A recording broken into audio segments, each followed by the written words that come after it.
In 2025, we've entered an era where artificial intelligence doesn't just write, draw, or think, it speaks.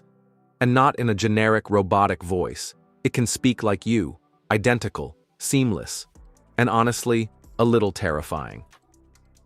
Welcome to the world of voice cloning, one of the most fascinating and dangerous technologies of our digital age.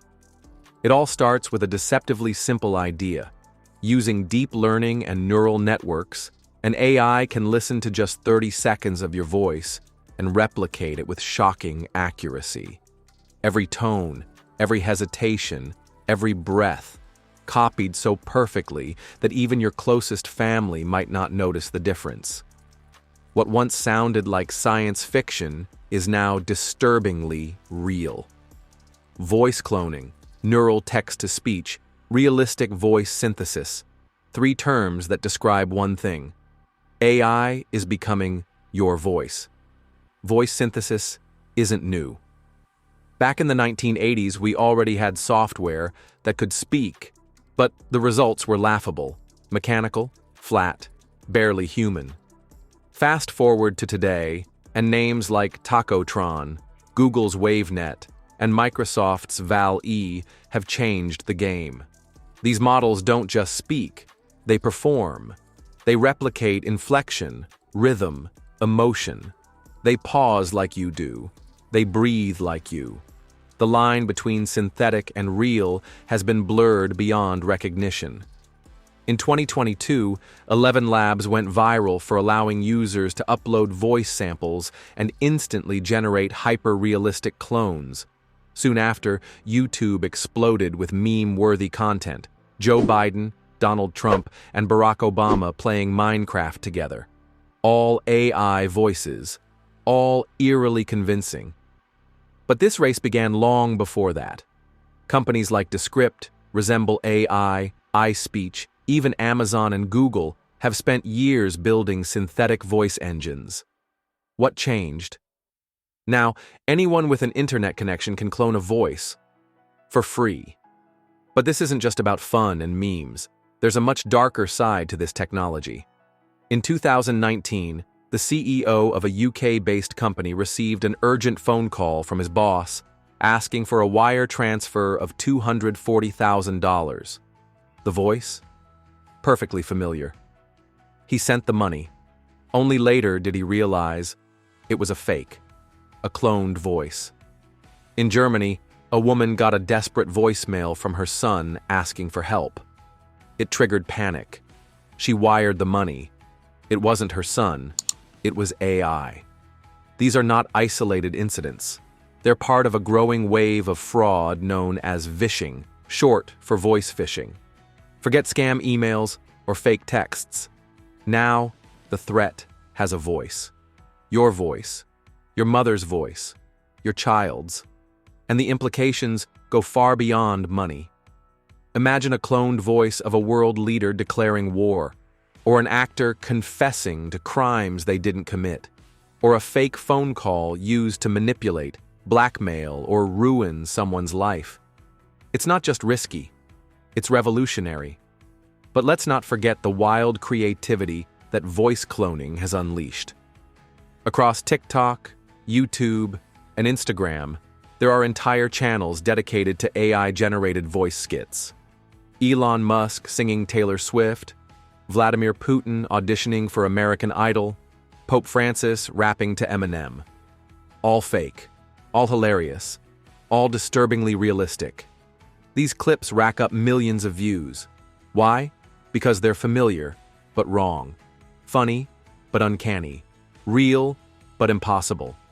It's the vocal equivalent of a deepfake, and it's becoming a new form of internet satire. But this raises a question. Is it still parody if it sounds exactly like the real person? And more importantly, where do we draw the line? As voice cloning becomes more powerful and accessible, a new wave of ethical and legal dilemmas emerges. Who owns your voice?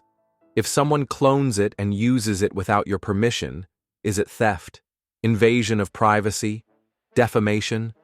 Some actors are already licensing their voices. James Earl Jones, the legendary voice of Darth Vader, has sold the rights to digitally recreate his voice after death. Sounds futuristic, but it's happening now. In the US, lawmakers are pushing for a Voice Rights Act that would give individuals full legal ownership of their voice print. Meanwhile, in Europe, the GDPR protects biometric data. But does that include your voice? It's not entirely clear. Platforms are trying to catch up. YouTube now restricts AI content that impersonates real people. 11 Labs has introduced identity verification tools. But regulations move slowly. Technology doesn't. Not everything about voice cloning is dystopian. In fact, this tech is opening up some incredible possibilities. Voice actors are beginning to license their voice for use in other languages. Imagine an actor performing in 12 different languages without ever speaking a word of them. Streamers are experimenting with AI voices that can narrate or respond to chat while they sleep. That's not science fiction anymore. Businesses are creating custom voice assistants that sound like your grandma, your coach, even your favorite celebrity. In education, AI tutors speak in warm, natural tones, creating a more human learning experience. In medicine, voice cloning is being used to give people with ALS or aphasia their voices back, reconstructed from old recordings. It's not just practical. It's emotional. It's a kind of digital rebirth. One of the most controversial uses of voice cloning is resurrection. Some companies now offer vocal memory services, recreating the voice of a deceased loved one. A birthday message from a late father, a lullaby in grandma's voice. Heartwarming? Maybe. Unsettling? Definitely. In South Korea, a documentary showed a grieving mother speaking with a virtual version of her dead daughter, complete with a voice clone and 3D avatar. She cried, she smiled, she said goodbye. It was touching and deeply eerie. What happens when memory becomes simulation? When we can't tell grief from illusion? In this rapidly changing world, how can we defend ourselves? Limit voice exposure. Avoid posting voice notes publicly. Even short clips can be cloned. Use voice verification. Many banks now offer encrypted voice authentication. Double-check.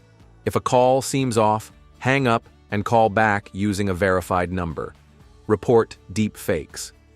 Most platforms have tools to report fake or cloned audio. Trust your instincts. If something feels wrong, it probably is. The future of human communication is being rewritten. Voice and identity are no longer inseparable. Every tone, every laugh, every whisper can be copied, edited, and replayed. Your voice is now data, and data can be hacked, sold, manipulated. This is the dawn of a silent revolution, one where the sound of your voice may not even belong to you anymore. But maybe, just maybe, it also means your voice will never be lost again. The technology is here, and it's already speaking with your voice. The only question is, are you the one talking? Or is it someone who just learned how to imitate you perfectly?